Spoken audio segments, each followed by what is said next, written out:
Call the meeting to order. This is the first meeting of the new year, January 5th, 2015. So Happy New Year to everybody. We'll note that all commissioners are present. The first item of business then is the order of business. Are there any changes to the order of business? Hearing none, would there be a motion to approve the order of business? So moved. I'll second. We have the motion and the second. Is there any discussion? Hearing none, all in favor of the motion, say aye. Aye. Opposed, say nay. The motion carries. The second item then is the consent agenda. Are there any items on the consent agenda you wish to discuss? I'll move we approve the consent agenda. Second. We have the motion and the second. Is there any discussion? Hearing none, we'll vote. Mr. Jackson? Mr. Decker? Aye. Mr. Altman? Aye. Mr. Steiner? Aye. Chair votes aye. So the motion carries. We'll go to the non-timetable agenda. And the first item we have there is to hear reports from the City Administrator, Mr. Kessel. Thank you, President Johnson and Commission. I have one formal report for you as listed on the Commission agenda, and then two informal this evening. The first one is to make you aware that the Harvard Business School, the Ash Center for Democratic Governance and Innovation, or excuse me, Harvard Kennedy School, has awarded one of our processes with what they call a bright idea. The process that they awarded the City of Dickinson for was our infrastructure prioritization policy. If you recall, back a few years ago, we developed a policy that was approved by the City Commission, and what it did is it allowed us to logically prioritize our infrastructure needs based upon a system.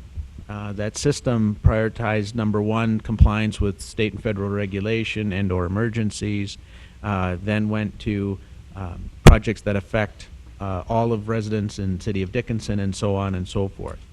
We knew that we would have limited resources and a great deal of need, and that we'd need a way to prioritize that infrastructure. So I actually received a phone call from Harvard approximately 6 months ago. They actually requested that we submit a Bright Idea application.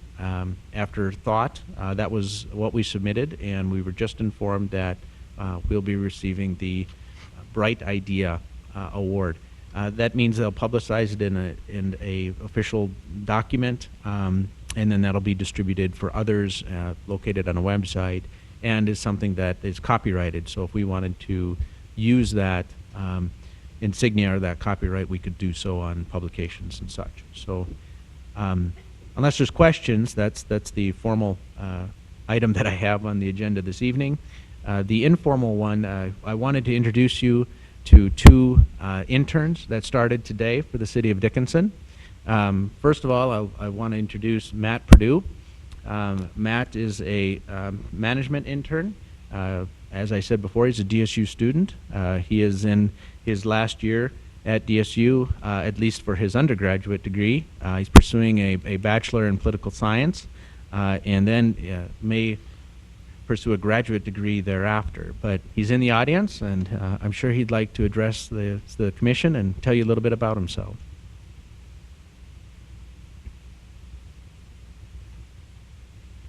Thanks, Sean.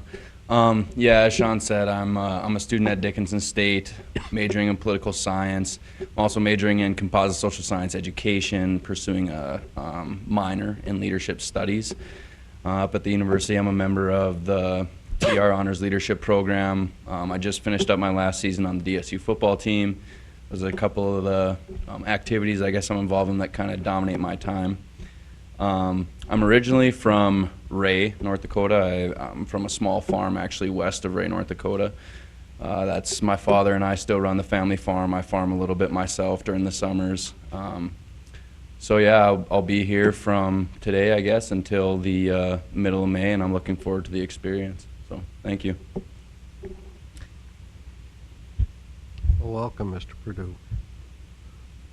they let you off easy. They usually ask a lot of questions. So, so Sabrina, you may not get off so easy since you're going second. But Sabrina is an accounting intern, also at DSU. She comes to us from Germany as a exchange student. She'll be with us until about June.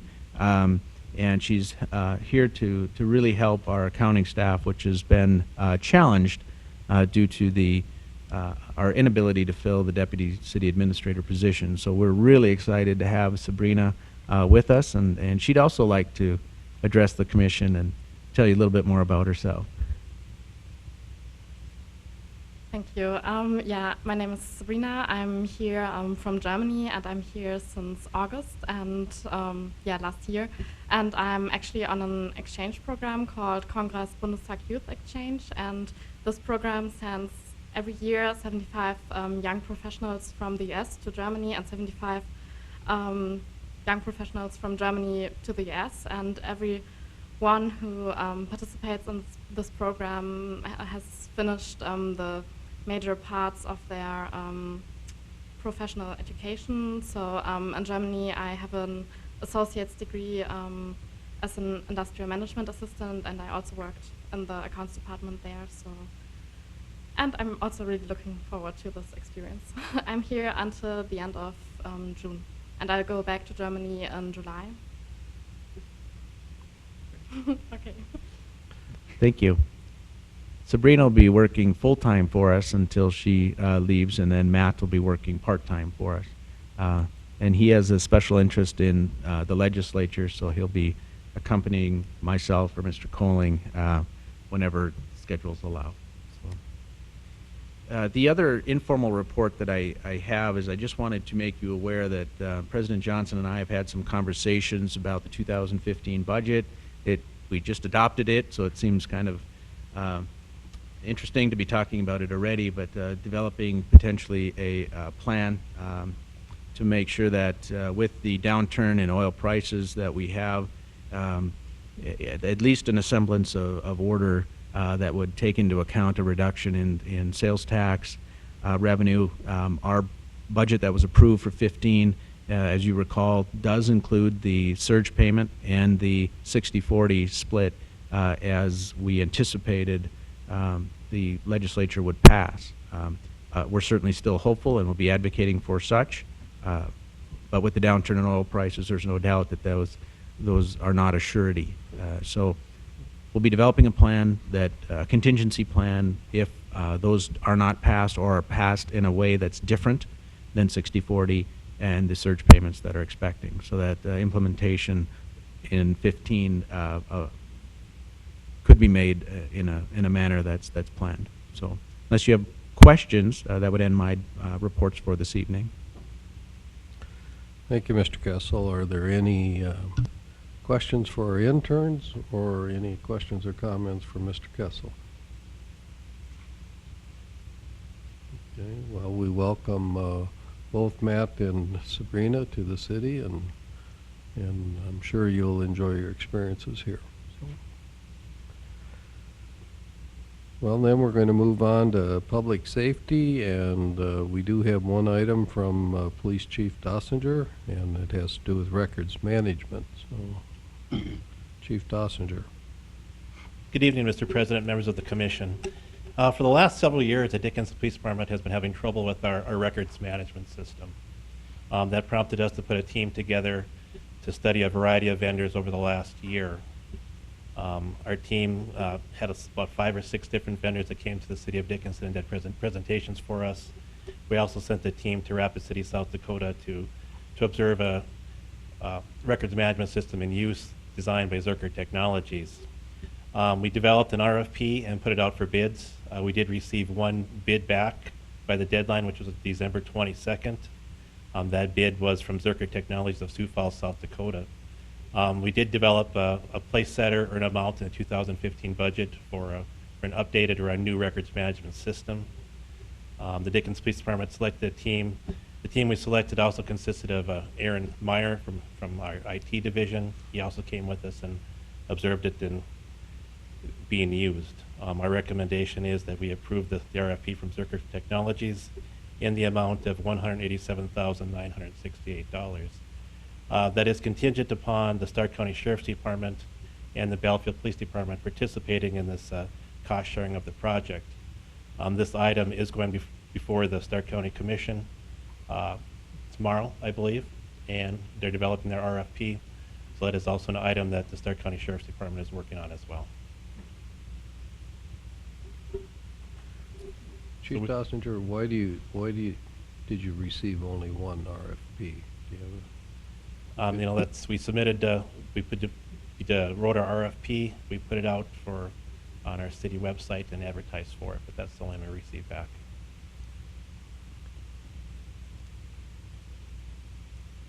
Would a likely competitor be concerned that the RFP was written in such a way that there could only be one successful, or I mean, one preferred vendor here?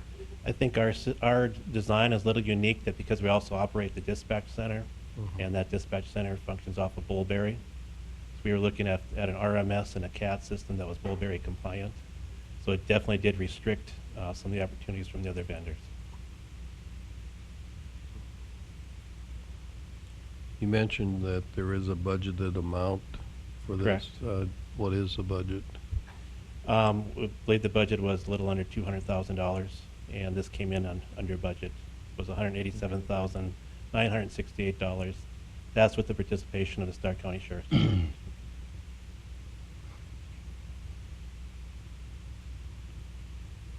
And this is replacing an existing software Correct. system? Correct. Our current software program, we're having problems with the corruption of data. Basically, that's where our police reports are stored, where officers write their reports, it's stored electronically. What we're finding is some of those reports are disappearing, or the data is getting corrupt. There's also other issues with our tech support. Our tech support is not in the United States. It's in a foreign country, which also causes problems for us. Will the tech support here be out of South Dakota? Correct. And how long have we been functioning with the existing software? Approximately 7 years.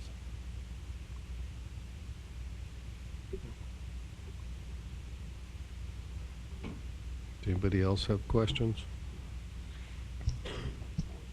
President Johnson, I should mention, I did attend a county commission meeting where the former Sheriff Toohey made a presentation with regards to this software, and at that time it was the intention of the county commission to purchase, so I would anticipate that tomorrow would be a favorable vote towards this software. I am planning to attend that meeting as well on another function, but I do anticipate the county commission to approve. And why is this also contingent on the city of Belfield going with this software? Basically, it's a cost sharing. Basically, it's between the Stark County Sheriff's Department, the Battlefield PD, and would be our Dickinson Police Department to be able to afford this software program. Okay. So you're saying that Stark County and Belfield are part of the 186? No, they have their own Okay. side. The 186, the 187,968 would be our cost. Do we have any formal records management system in any other departments of the city? We do have other records management systems. Some of ours are actually created by IT coordinator Aaron Meyer, so they're in-house. But I'm saying purchase from a vendor. Oh, not this vendor, but yes, we do have other software programs. Is there any reason to think about compatibility between departments? And You know, that's a better question for Mr. Meyer than myself, but generally speaking, and maybe Chief Dossinger can address this, their information is protected because of some of the sensitive nature. So they're even restricted by federal standard not to be compatible with other software. Correct. This is a public safety specific software.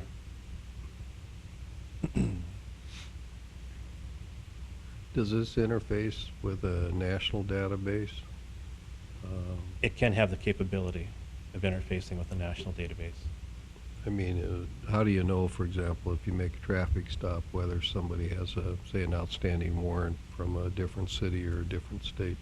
That's an entirely different system. That's different from That's this. different from this. Okay. Yeah. This is where the call comes into dispatch. Dispatch will enter the number to our records management system. The officers will come in and do the report linked to that number. We're able to pull up police reports, statistics, and the data is, archived and stored forever. Okay.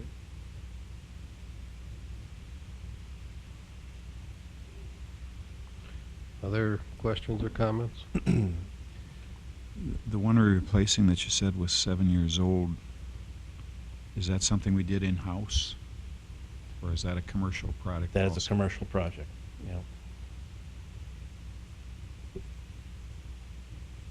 Has it ever been upgraded in the past 7 years? We routinely get upgrades, and there's always problems that come with it. I mean, our IT director can definitely comment about some of the issues that we're having with it.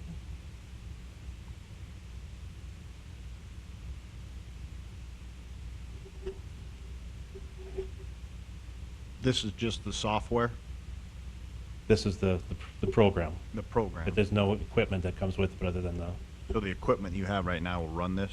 correct. We're not going to end up having to update that. No, the equipment we have will function with the software program. Anybody else?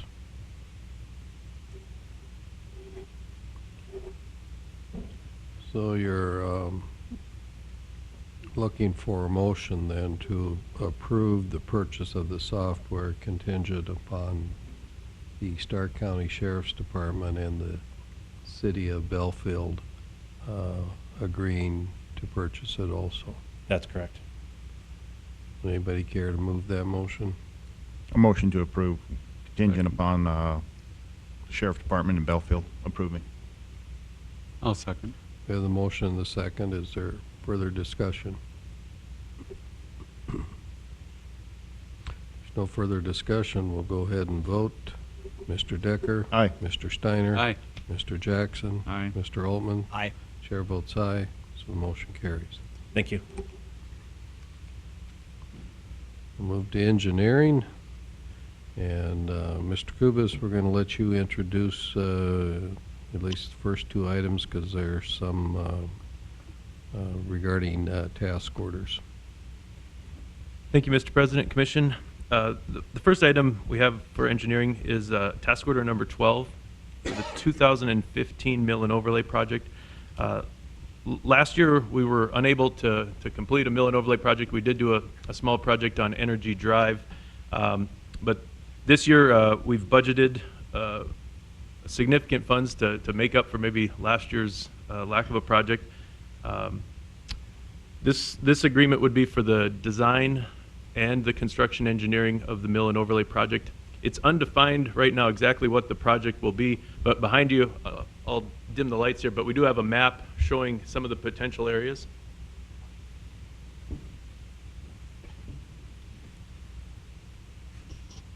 Some of these routes have come up just in discussion with staff. Starting at the top, we have 14th Street East, and then Museum Drive right below the interstate. Some of those neighborhoods where you see the gridded areas out, those were identified in last year's pavement management study as streets that had poor or very poor conditions. So the area just to the east of Highway 22 and north of Villard, there's a pretty large area there. And then the area in the Heart River subdivision down by the Heart River School was another neighborhood that were identified as potential mill and overlay projects. The short stretch is 9th Street East, the one south of the interstate. They're off by itself. And then the long stretch, continuing all the way out to the right-hand side of the map, is East Villard, all the way from 10th Avenue East out to Energy Drive. And at the very bottom of the map is 8th Street. I doubt we'll be able to complete all these projects with the 2015 mill and overlay. These are some of the areas that we're considering right now. The task order with Apex would be for a set dollar amount. As Mr. Kessel had talked about earlier, that sales tax number, which this project will be funded through, may fluctuate this year. So we would have the ability at some point in the design to scale back the project if we got through Q1 or halfway through Q2 and saw that our sales tax projections weren't going to fulfill all of our needs that we were anticipating, we would scale this project back accordingly. So these are some of the areas we're looking at.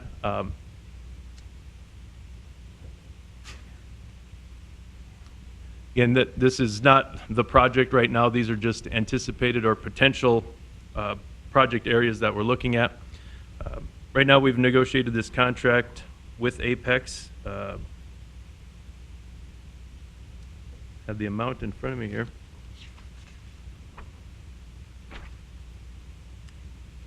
The contract amount would be for $451,000.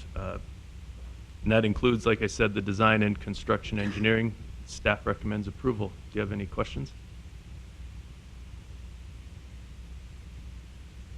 So, I think I read in the notes here someplace that you're thinking of somewhere between $3 and $4 million worth of mill and overlay projects. Is that correct? That's correct. That's what we were anticipating. I know Mr. Zuroff and Mr. Kessel were just talking about that 50% of the 1% dollars earlier today, but our anticipation was between 3 and 4. Right. Okay. And it looked like a lot of red lines up there. I mean, even if you had the full $4 million, I'm assuming that wouldn't complete every street that you had on the map. More than likely not, no. Oh. So, do you have a priority list put together? Well, part of the pavement management plan from the previous year, was the, indication of the, what each road looked like in the prior levels of the, and classifications of the road. So those roads were prioritized. The seal coat, we used the seal coat project last year. That took care of the roads that we could take hit with the seal coat before it needed to be mill and overlay. So we tried to hit as much as we could with that. And then with that plan also, it shows all the ones that need mill and overlay. With those roads that it shows that need mill and overlay, it doesn't necessarily prioritize them. So I think we've looked in-house on the amount of traffic on those roads, the condition of the roads. They all fit in the mill and overlay red lines, but they're not all the same level of need. So that, I think Mr. Kubis had looked at them, and I think a lot of that, once we deal with Apex, we'll maybe get a better idea what roads need to be that we want to prioritize. And I think that's, we'll should take opinions from the commission also on roads that you feel are in that category. So, like, you had a couple of grids there, or would you pick and choose streets within the grids, or would you do the entire grid? Well, I don't know if we would do the entire grid. That area that was just to the east of Highway 22 is a pretty large area. Yeah. But I don't think we would pick and choose streets there. We'd like to get areas completed. If we had to split that into 2 years worth of projects, I would rather do it in 2 years, but keep doing it in blocks so we don't Okay. have construction in the same neighborhoods over and over and over. Okay. So we utilize sales tax dollars for this. Will there be costs incurred by the businesses and homeowners that are on those streets as well? Any specials or anything like that? It should be No. all covered with sales tax dollars. Right. As far as I know, it's all sales tax. The only thing we're in the 50% of the 1%, we do have some money budgeted for sidewalk replacement, which is, I guess I call them the mini SIDs, which they would then pay for, but this mill and overlay project isn't part of that. Maybe Engineer Kubis or Public Works Director Zuroff, you guys can talk about how the anticipated length of time construction would take place. A big portion of that grid was downtown. That'll obviously affect the businesses. So even though there may not be direct costs, there's probably going to be indirect Right. costs. So maybe you could address that a little bit. Well, with a $3 to $4 million street project, it will take a sizable amount of the construction season. Of course, we're already into 2015. Once we'd award the project and get design, what we'd be hoping for would be a late March or early April bid opening to get construction started as soon as the weather will allow. But I would anticipate the construction would go through the bulk of the paving season, probably through or into October. Not that we can phase it so they won't be working on your street all summer long, but the entire project I would anticipate to take the majority of the construction season.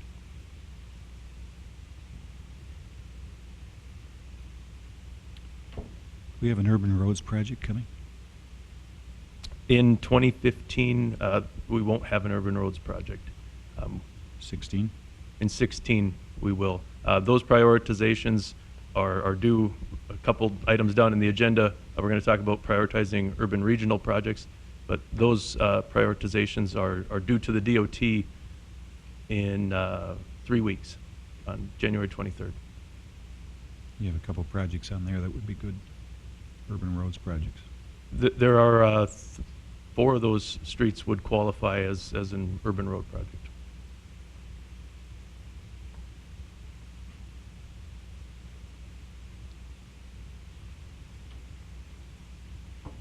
Other comments? Questions?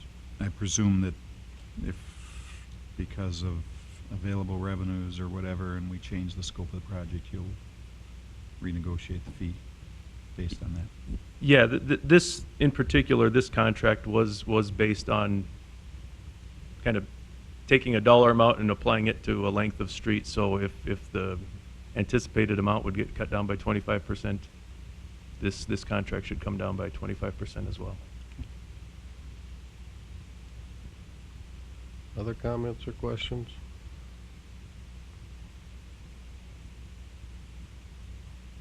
This is a new task order, is it not? Correct. This is a new task order number 12, I believe, for Apex. Okay. If there's no other questions, is there a motion regarding task order number 12? I'll move we approve. Second. We have the motion and the second. Is there any other discussion? Hearing none, we'll vote. Mr. Jackson? Aye. Mr. Steiner? Aye. Mr. Altman? Aye. Mr. Decker? Aye. Chair votes aye, so the motion carries. The next item is another task order with Apex Engineering. It's actually an amendment to task order number 4. If you noticed, it wasn't in the packet. We're still negotiating that price, but I did want to bring it forward and talk about the project a little bit, as it's a little bit unique. Last year, the commission approved some intersection studies. One of those intersections was 10th Avenue East and 21st Street. And lo and behold, that intersection ended up warranting improvements.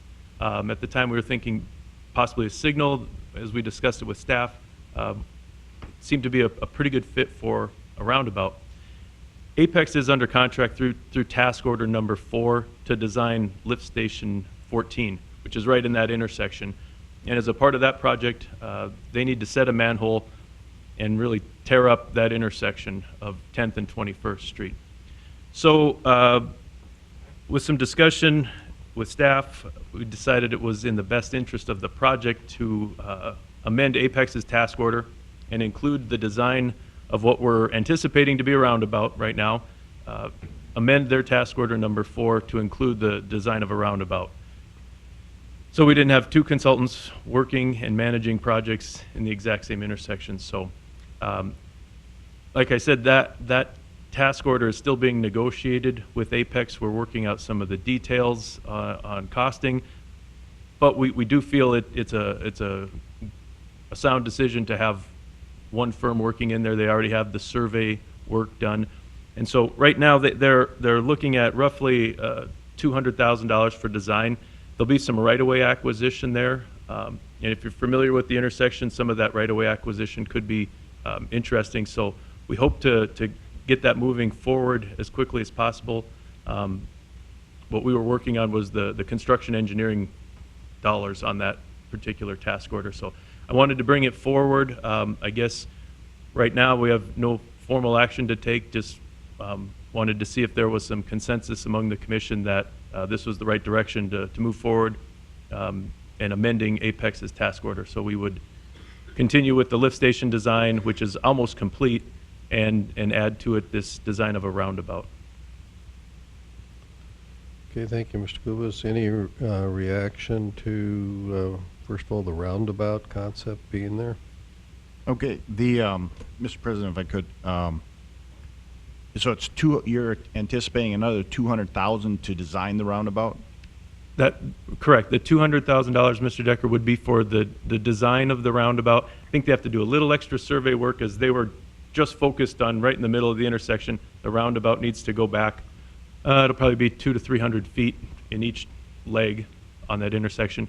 And then the right-of-way acquisition services as well. And do we have any kind of idea what a roundabout would cost? Preliminarily, it's looking like this roundabout will be in the neighborhood of $1 million.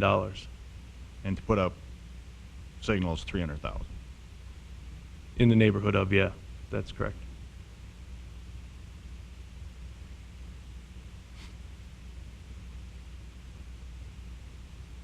Okay, thank you.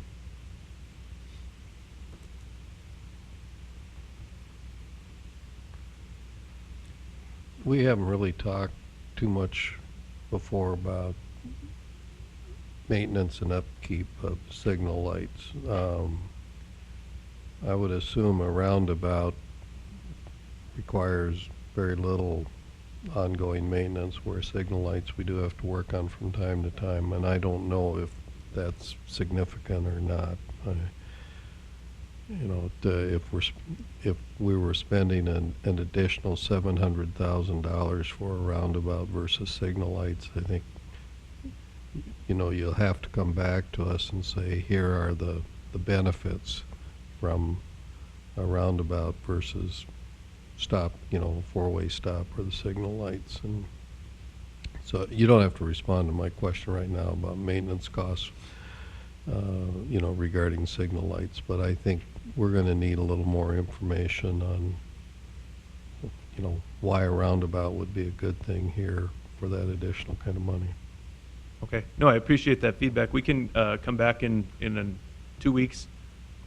We actually do have a schematic of what this roundabout in particular would or could look like, and then we can also fill in some of the details on costs and life cycle costs of a roundabout versus a signal system. Right.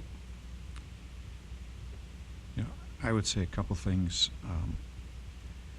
I have felt the last few months that we're kind of in a rush toward roundabouts. And I'm very open to roundabouts. I've seen them work really well, really well. I've never designed one myself, but there've got to be engineering warrants or some kind of engineering analysis to know whether or not a roundabout is right in a given location. That particular location, my gut says seems to make sense for a roundabout. But I do think we should talk about that a little bit more, because I've been feeling that maybe there are some of us that think we should have nothing but roundabouts. I don't think we want to go that far either. And for that much cost difference, I think it's worth some scrutiny. Second thing I would say is that I don't know, after this legislative session is over, where we're going to be for dollars. And we may have to make some choices. To me, this would be one that is optional enough that it would be something to fall by the wayside if we don't have the dollars to do everything that we would like to do. Just my feeling. Thank you, Mr. Jackson. Other comments?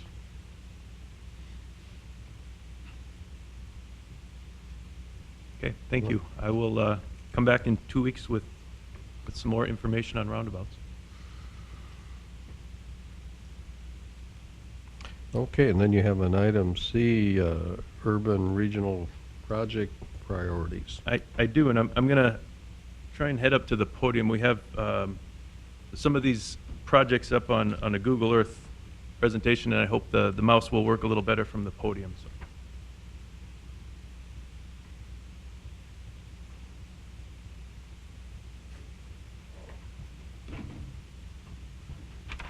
So much for reading my notes here, but well, on the December 15th meeting, we talked about our CIP program and prioritizing projects, and then we had a short discussion on some of the North Dakota DOT projects that we'd like to prioritize. We had good discussion on that, so thank you. So what I thought I would do is kind of break out all the projects that we had talked about, and some of these were very far down on our priority list to the fact where they were a 2017, 2018 project, but nonetheless they would fit the bill as a DOT project. So I'll kind of go through my list in order here, and just a quick explanation of each project. Some of these are underway, and that's kind of how I've ordered them, is projects that are either being built or are being designed by the DOT right now. We have the interim bypass, which was completed last year. Everyone's familiar with that project. Then exit 56, if I zoom out a little bit, if you've driven west on 94, exit 56 is under construction. They have the embankments being built up to the bridge. I think they have the center pier even poured already. So those two projects are in construction. The State Avenue Railroad Bridge is in design, planned for a 2015 bid letting, anticipating a couple years of construction on that with completion in 16. The truck bypass route is in design right now, anticipated for a July letting. I believe that construction would fall into 2016 as well now. And then there's a project, doesn't show up very well, but the DOT is working on right now a project for interim improvements to exit 61. And those improvements do include a temporary signal at this south interchange and the addition of lanes north and south of the interstate. So we'd end up with a 7-lane Highway 22 from 15th Street to 12th Street. Right now, like I said, that project's being designed by the DOT, anticipated for 2016 construction. Widening on the overhead too? Not at this time. I think that would be a part of a future project for permanent improvements to exit 61. So those are the projects that are built, being built, or are being designed right now by the DOT. Some of the other projects that we had talked about were the East Business Loop, the West Business Loop, Exit 59, and the Exit 61 improvements. I was going to zoom in here. This is preliminarily what the DOT was looking at, or something of this fashion, at Exit 61, and this is what they call a single point urban interchange, or a SPUI, where all the left turn movements that you have at this intersection, at this interchange, all come to a single point in the middle of the interstate. And so you'd have one signal there, and then all these would be free-flowing right movements. The existing on-ramps and off-ramps would stay essentially unchanged, but you'd only make right turns at those. Where you have to make a left turn, everyone always comes into the middle. So it's a pretty expensive option, but that was an option the DOT was looking at for Exit 61.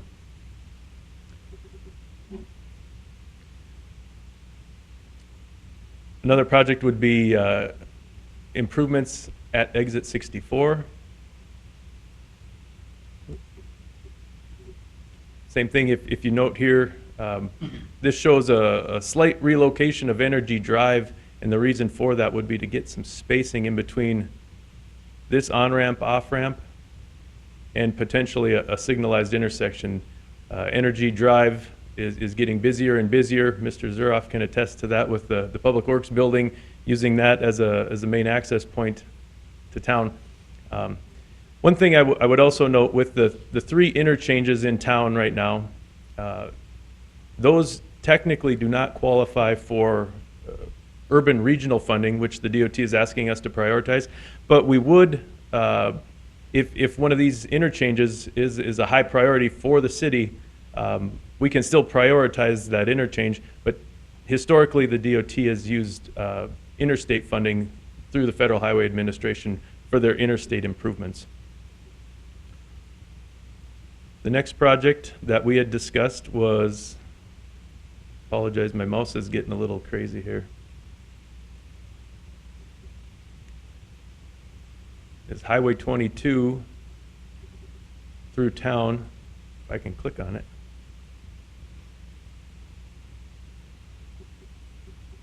There we go. And that would really take off where the last project, where the interstate project would end. It still didn't turn on, I'm sorry. There we go. And it would take us down to somewhere close to Villard. The next project would be the continuation of that and would be another railroad grade separation of some sort, either expanding the underpass that's there or building something completely new. Those are kind of the main projects in town. The next projects that I have listed in green are projects that are on the outskirts of town. They're on routes that really don't exist right now as far as the DOT funding is concerned. And this is the 50th Avenue overpass. We have it listed in our long-term CIP project, but this would be another grade separation, not an interchange, but just a grade separation to provide some connectivity to the Westridge, or from the Westridge development to the Barons Vista development and other future developments south of the interstate. The last 3 projects are all some of the bypass routes that we've talked about. I'll just zoom out so we can kind of see those.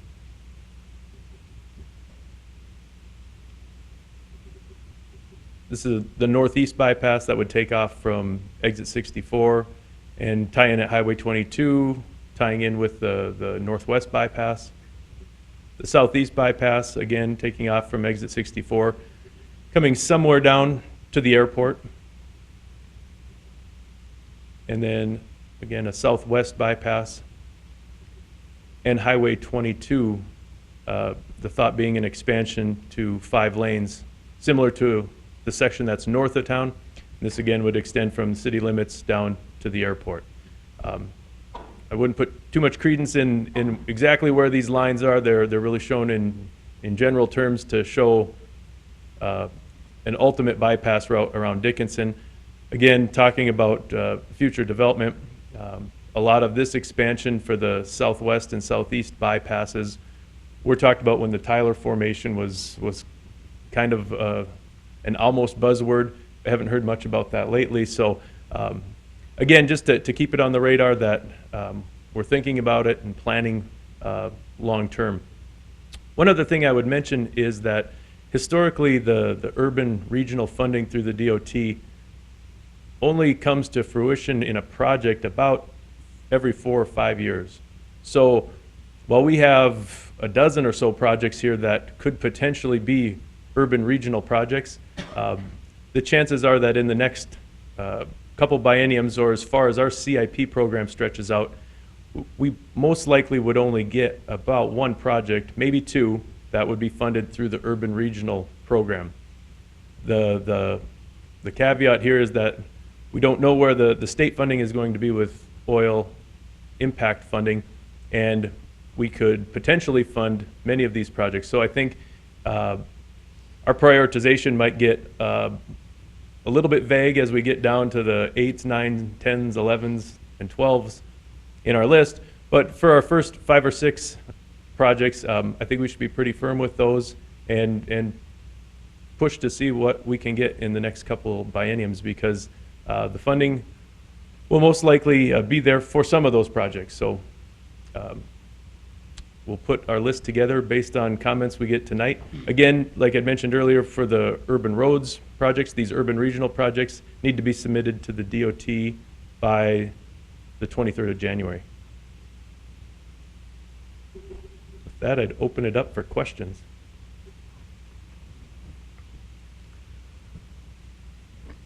The list we have in our electronic meeting books are same priority as you're showing here. Is that correct? They're the same projects. I probably didn't put them in the exact same list, but should be the same projects, yes. I just wanted to get a graphical representation so we were all thinking the same things. The way you presented these to us, is that your current priorities as you understand them to be? No, I wouldn't say so. The first, well, the purple ones on the list, I wanted to get those out first because those are underway. The DOT has those already programmed into their Right. funding programs. We're committed on those. We're committed to those, correct. Beyond that, I think the only difference I had was really the in-town ones were ones that are more typical urban regional projects. The green ones might be more typical state-funded projects. That's what we've seen in the past for the bypasses that they've had in Watford City and other cities. And our bypasses here have been state-funded by and large.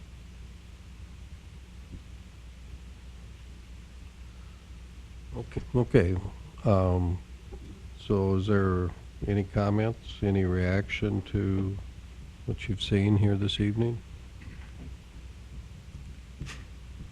Guess, Mr. Jackson, we tend to look to you for your opinions here before we venture too far out. Well, one of the things that I continue to wonder about, you know, we have 4 or 5 of these that I think we'd like to see happen, at least be initiated in the next year or two here. And I really wonder with those 4 or 5 if we even want to put them on the regional list. I don't know how the DOT is viewing this. We don't want to wait for regional funding on most of those projects. So do they even belong on this list? And maybe another way to ask it, is this list just federal funding? Technically, they're asking for our urban regional priorities. Federal funding. Federal funding. That's what I thought. So if that's the case, should we be giving them 2 lists? Should we be giving them a list with projects that we know will have to wait for the federal funding, and then a separate list for those projects that we think we want to encourage impact funding? I've never been quite sure how they're looking at that in that highway building in Bismarck. It seems to me we should be separating them and saying, no, these can't wait for federal funding, these projects. We need them to happen faster.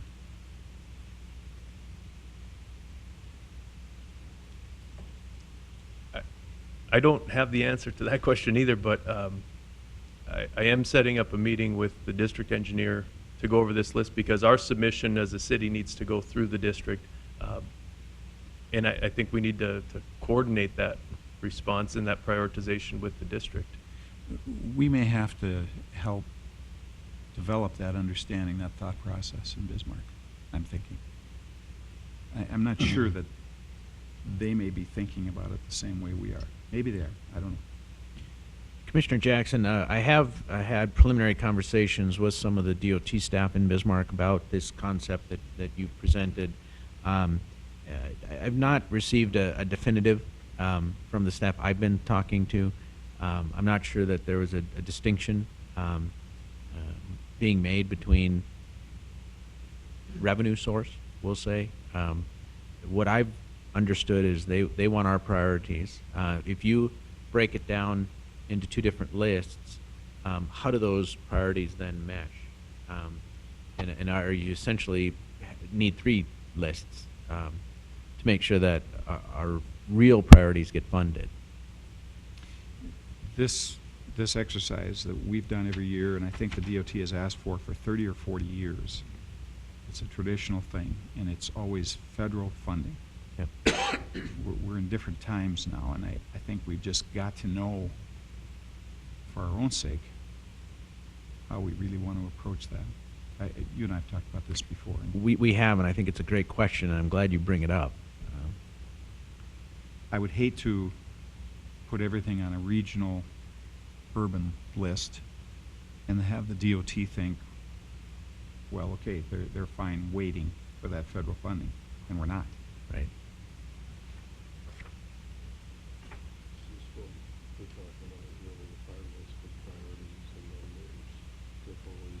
Something like that. Something to show our priorities and urgencies.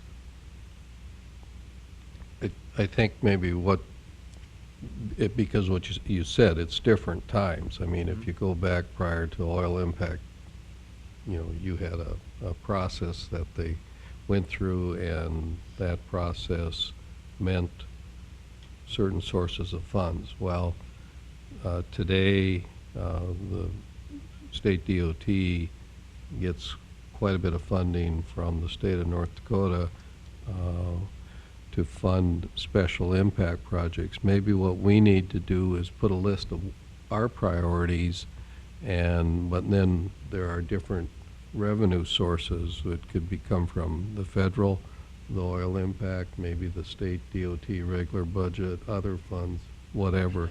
But this is our priority. We don't really care how you get them funded. This is the ones we want done first, second, third, and fourth as things stand today.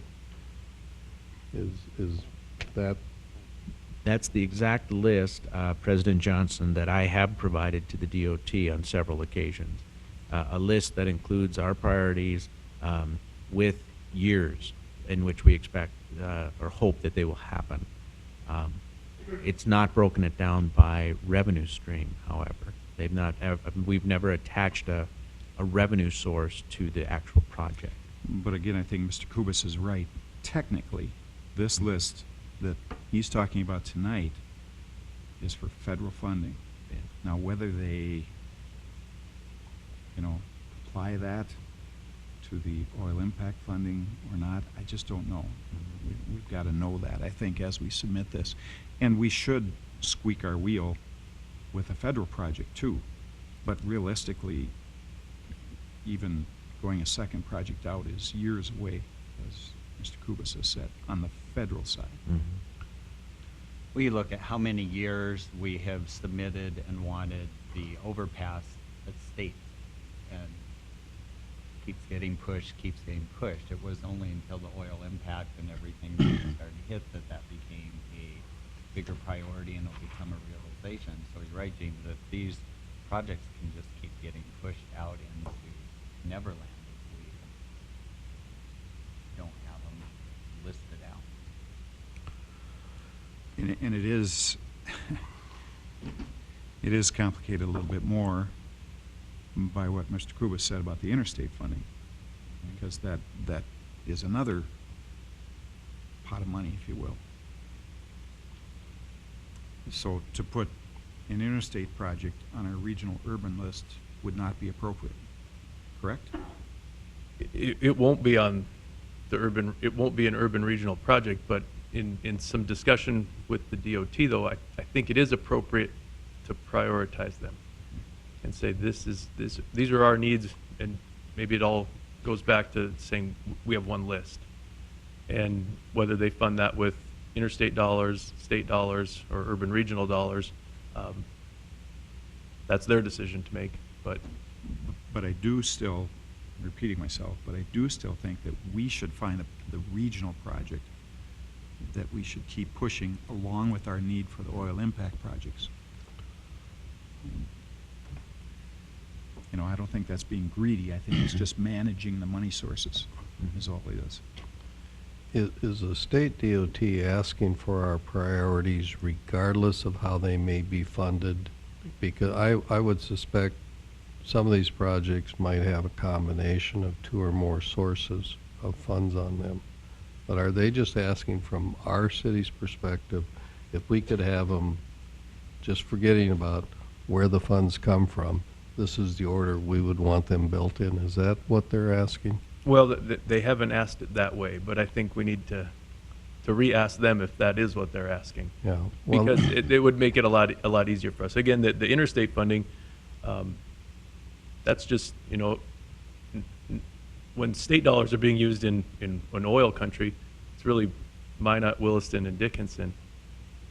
We're the only one of those three that have the option of using interstate funding. So I still think we need to prioritize it. If we think an interchange is a priority, we should put it where we think it needs to be, and maybe in a separate letter to the department, share our thoughts on the funding and the traditional urban regional project that we might want to push. To help clean this up too, I know we didn't prioritize anything here tonight, but I did want to get it kind of on screen for everyone to see. I think it might be appropriate that we'll go back and similar to how we did the CIP program, we'll take our prioritization document, our award-winning prioritization document, and apply it to these projects as well, because I do think some of the projects do have some overreaching benefit to the community as a whole, while other projects might just serve one area of the community. So it might be a worthwhile exercise to go through with these DOT projects as well. Let me ask you again how our urban roads projects fit into this. Those are on that list too, aren't they? DOT is, I think, usually asked for regional and urban roads. They do. I think that would be a separate list, because there it's a finite amount of dollars that I guess I shouldn't say we won't be able to use oil impact funding for our urban roads And programs, but I anticipate it'll just strictly be urban roads dollars. So that, my thought would be that would be a separate list of And I would prioritizing agree. projects. I would agree. So any urban roads projects are not showing up on this list. Correct. Good.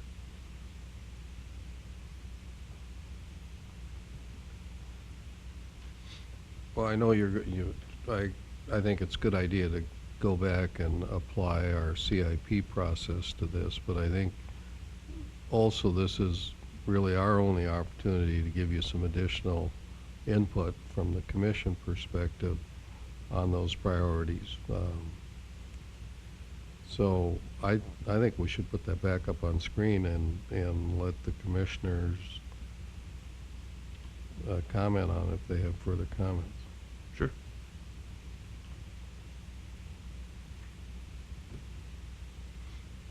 Can you bring that back up, Aaron? Again, because the list we have here is a different order than listed up there. I'm assuming you went through these kind of in, right now, your sense of priorities. I really didn't. It was more spatially than anything. Well, if I could, I think what we have in our packet You think comes this- pretty this is close close? to how Yeah. our priorities would be. I would make one change, but the rest of you maybe wouldn't. Well, we want, again, you're a resident expert Yeah, on the yeah. commission. We want to hear from You you. need to quit Commissioner saying that,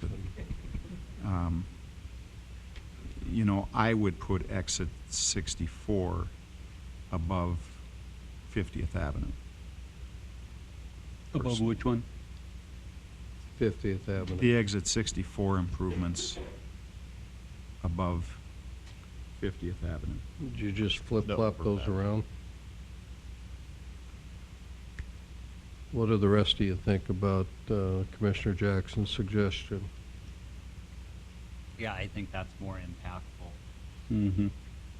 I think the most important thing we need to do is just address the flow of the traffic through town as much as possible to alleviate the choke points. I know that the improvement, what did you call it, a spud or A spooey. a Yeah. spewy? Okay. I mean, that would be huge right now. I mean, you drive through there and that's a choke point, and down on Villard and by the underpass, and those are all projects that we need to address, and I think this does a good job keeping that flow, keeping people on that 10-minute, 15-minute across town traveling, you know. That, what you're talking about there, that is under design now, it looks Right. like. The interim. You know, There's two projects, to be clear, there's two projects on exit 61. One is interim improvements, which will be adding some lanes, and it'll be some signal work as well. The last meeting I had with the DOT, they're planning on placing a signal, temporary signal, at the south interchange, the eastbound on and off ramps, to try and help that northbound left, That left. or the eastbound to northbound left. I don't know how well it's going to work, but I think for right now, they're trying to make that interim improvement to see if they can limp exit 61 through for a few more years. But the SPUI or some other interchange improvement project where it would really be work on the overhead on the bridge, that's the project just called exit 61 improvements. The interim improvements is the project that'll just add some lanes out there. Can we get a sign on some of these lefts that says bad idea? I don't know if the DOT will put those up, but Well, we've never made a sign like that. Are there any objections to moving exit 64 ahead of the overpass at 50th Avenue West? I think that's a good idea. it's a good move. So we're looking again at the list in our electronic Mhm. board book here. One question I had, there was some discussion at the 15th, the December 15th meeting about separating projects out. And that's how it's shown here, you know, breaking out an interchange from its associated business loop, if it's exit 59 in the west loop or exit 64 in the east loop. I don't know if, you know, as we're requesting dollars and proposing projects to the DOT, if they're thinking the same way, or if they'd like to see a package deal and say, we're going to put a $10 million project and a $20 million project together, and those are some of the things that we need to kind of vet out with the DOT if they'd like to see bigger improvement projects. But is there any thought on keeping the projects together? Specifically, the East Business Loop and Exit 64, the West Business Loop and Exit 59. In our program, in our CIP sheet, we had Exit 59 and the West Business Loop as one project. Here, it's split out as two, but it can go either way. It's one route as far as the DOT is concerned, from one exit to the other, all the way through towns. Mr. Jackson? It's almost a political question, I think, you know. I still think that exit 59 is so much more important than the West Business Loop. I'd hate to see it get delayed, but I don't know how that plays out in Bismarck. You know, If Bismarck said, well, we agree exit 59 is where it should be, priorities, but if we're going to do exit 59, we want to do the West Business Loop at the same Right. time, are Right. we okay with that? sure. That's your question, isn't it? Right, yeah. And I think in general, the commission would be okay, you know, if it makes sense to combine 64 with the east bypass or the east business loop there, and 59 with the west, so be it. If they want to treat them as four separate projects, I guess that's fine too. You know, it's the turning movements on 59. They're going to start causing us troubles as we continue to develop out there, where I don't see that happening so much on the business loop. Right. It may eventually, but I think the timing will be staggered. Okay. And I think that, Mr. President, you made the comment that you won't have a chance to weigh in anymore. This is great feedback, but we can bring back the prioritization list. We'll go through this with your comments tonight and bring back a list. We'll have it ready to send off to the DOT, but in our meeting on the 20th, we'll bring that back in a more finished form and have time for any final adjustments to that as well. One other thing you might want to think about, you know, we've talked about Highway 22 through town a little bit. That any construction there may be some time away. But I wonder if we shouldn't ask the DOT to do a corridor study through 22 to prepare us, to move us along a little bit. That won't take all that much money, something the DOT would do itself or through a consultant. And that would be then on the shelf, so to speak, Okay. to do a No. corridor study.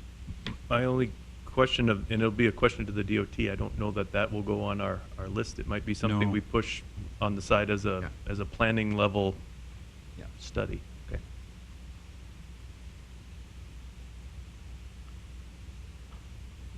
And, you know, the projects all below the overpass at 50th Avenue West, I mean, I don't know if it makes sense to try to put a priority on those right now, because they're so far out, and there's so many factors that could change between now and when they really would be eligible to move up the list, that I think we'd be changing the priorities anyway. You know, for example, if the airport does get funding to construct a new airport and that actually starts to take place, then that Highway 22 South could move up on priorities. Without the new airport being built, that would remain a fairly low priority, I would think. I would agree. I would agree. And there's a fairly lengthy form that needs to get filled out for every project that you want to put on your list. So the fewer is just fine. But and you know, we're probably, without putting a lot of thought to it, you know, $100 million worth of projects already just above 50th Avenue overpass. So Right. And so, it would be a good ask. but I think it's good that you keep all these projects in front of the commission, so whether we're thinking about the next 24 months or we're thinking about the next 120 months, you know, they're on our radar screen. Okay, anybody else have any other comments on this priority list? All right, Thank you. thank you. Any other questions for Mr. Kubas as our engineer? All right, well then we're going to move down to Public Works, and Director Zuroff has several change orders to take us through. So, Mr. Zuroff? Thank you, President Johnson. Like I said, like you said, we have a number of change orders to go through. I guess I'll go through one at a time. The first change order is for the influent pump station with Denny's Electric for $2,203. This change order is for costs associated with the changing of the location of the flume manhole during construction, and staff recommends approval. Mr. Johnson. Okay, you've heard Mr. Zuroff's introductory remarks and recommendation. Are there any comments or questions? Is there a motion regarding this change order? Move to approve. Is there a second? Second. We have the motion and the second. Is there any discussion? Hearing none, then we'll vote. Mr. Steiner? Aye. Mr. Altman? Aye. Mr. Decker? Aye. Mr. Jackson? Aye. The chair votes aye, so the motion carries. The next three change orders are for the water reclamation facility. Each change order is per prime, so like the previous one, this change order is the first one for Muth Electric, and this change order, the influent pump station SCADA system was originally to be part of the Lift Station 12 project. Knowing that we needed the SCADA and communications earlier than that, Muth Electric. It was, we were dealing with Muth Electric and adding the SCADA system to the water reclamation project. So that's most of the change order. And then also there were heaters that needed to be added for the IFAS outdoor instrumentation. And like I said, this is change order 1 with Muth Electric. And I think it'll be the only change order as we complete this project. The total is $45,514, and staff recommends approval. This is a SCADA project that would have been done elsewhere had you not moved it to here. Correct. Any, you've heard the introduction and the recommendation. Again, are there comments or questions? I'll move that we approve the Muth change Second. order. We have the motion and the second. Any discussion? Hearing none, we'll vote. Mr. Jackson? Aye. Mr. Decker? Aye. Mr. Steiner? Aye. Mr. Altman? Aye. Chair votes aye, so the motion carries. The next change order is change order 1 with Williams Plumbing and Heating on the water reclamation facility. When under construction, during construction, an expansion tank was required for the domestic water supply from Southwest Water as the service line was limited. We originally were told we would get a larger service line than we ended up getting, so it required additional plumbing and additional tanks. And then there was some minor additional roof vent and minor HVAC changes are also included in this change order. And this dollar amount is for $24,464, and staff recommends approval. President Johnson. Thank you, Mr. Zuroff. Again, you've heard his introductory remarks and his recommendation. Are there comments or questions regarding this change order? Not, is there a motion regarding the change order to Williams Plumbing? Motion to approve? Do we have a second? Second. We have the motion and the second. Is there any discussion? Hearing none, we'll vote. Mr. Altman? Aye. Mr. Steiner? Aye. Mr. Jackson? Aye. Mr. Decker? Aye. Chair votes aye. Motion carries. The next change order is number 4 with John T. Jones for the water reclamation facility. Now this is a larger change order for $224,175, but the original construction contract did not include the piping for the reuse line. And at that time we hadn't determined whether we were going to include the reuse booster station, and at that time the refinery wasn't part of the project. It wasn't on the radar when this originally was designed. So this change order is for including the installation of 20-inch reuse water pipeline to connect to the Dakota Prairie refinery reuse line and the new booster station, and to the new booster station, and that booster station will be, has been awarded and will start construction soon on the package booster station. It is a large change order, but because of the low amount of change order balances we've had with this project and dealing with SRF, it was decided to incorporate this change order into the project as a, or incorporate this into the project as a change order. So anyway, staff recommends approval for this. This ties it all to the DPR and to where we're going to place a new reuse booster station. Okay, you've heard Mr. Zuroff's introduction and recommendation again. Do you have any comments or questions? Just one, you know, the change order makes sense. I understand why we're doing it and everything, but I was surprised. I would have thought we would have had unit prices for a lot of this rather than time and materials. Not the case? Not on this. This was all different, huh? Right. Okay. Mr. Zuroff, you know, this was a large project, the water reclamation facility and the influent pump station. I think together they were close to $40 million. Correct. There was, I assume, we had a contingency amount budgeted with these projects? Yeah, if you look at just the water reclamation facility, we had a budgeted project changes of $1.5 million.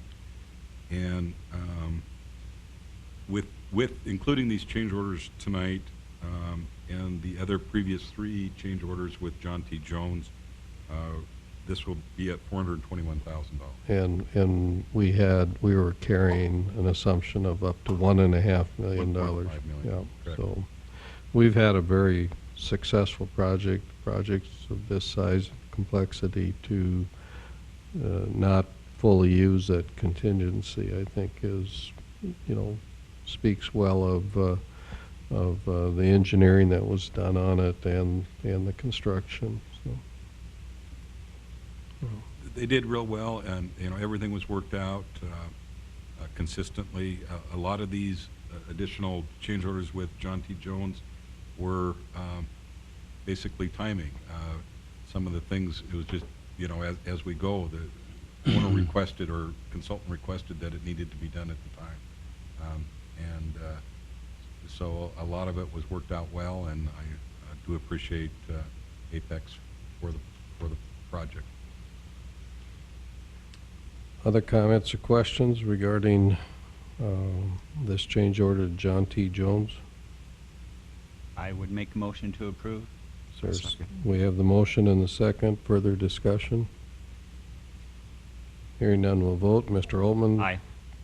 Mr. Jackson? Aye. Mr. Steiner? Aye. Mr. Decker? Aye. Chair votes aye. Motion carries. Thank you, President Johnson. Commission, the final change order is for the Public Works Facility with Central Mechanical for $7,019.02.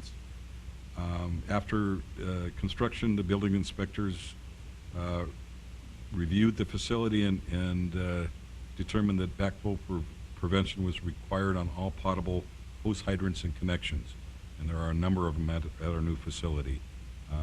So we could occupy the building. I did have Central go ahead and install those, so I would appreciate approval of the change order for that dollar amount. Thank you. Okay, again, you've heard the introductory explanations of the change order and the recommendation. Are there any comments or questions? Not, would there be a motion regarding this item? Move to approve, Mr. President. Is there a second?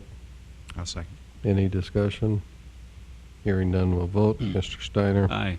Mr. Jackson? Aye. Mr. Decker? Aye. Mr. Altman? Aye. Chair votes aye. Motion carries. Anything else, Mr. Zuro? Any questions for Mr. Zuro? I have one, Mr. President. We have a lot more work to do in Dickinson the next however many years. We're going to have big projects. We're going to have more change orders.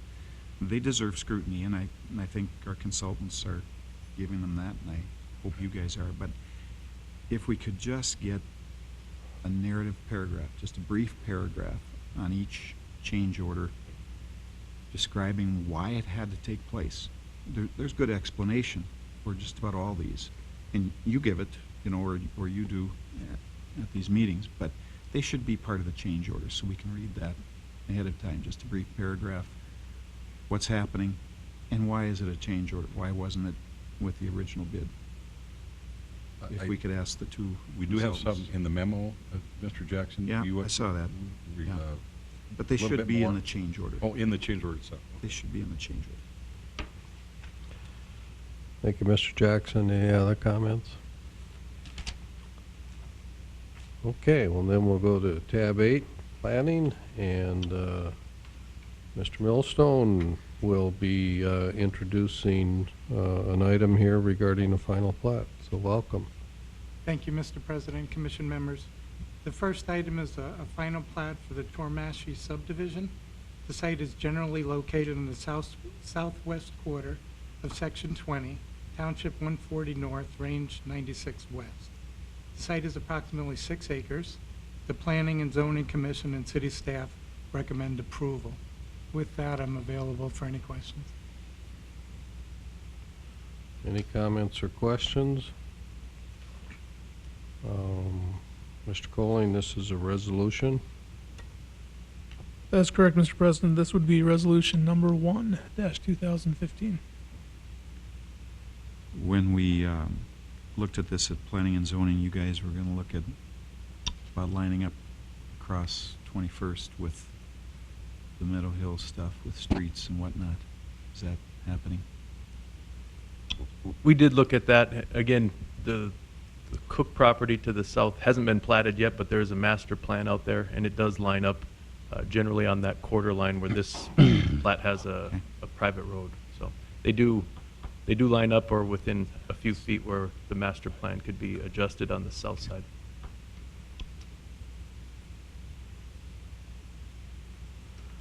Other comments or questions?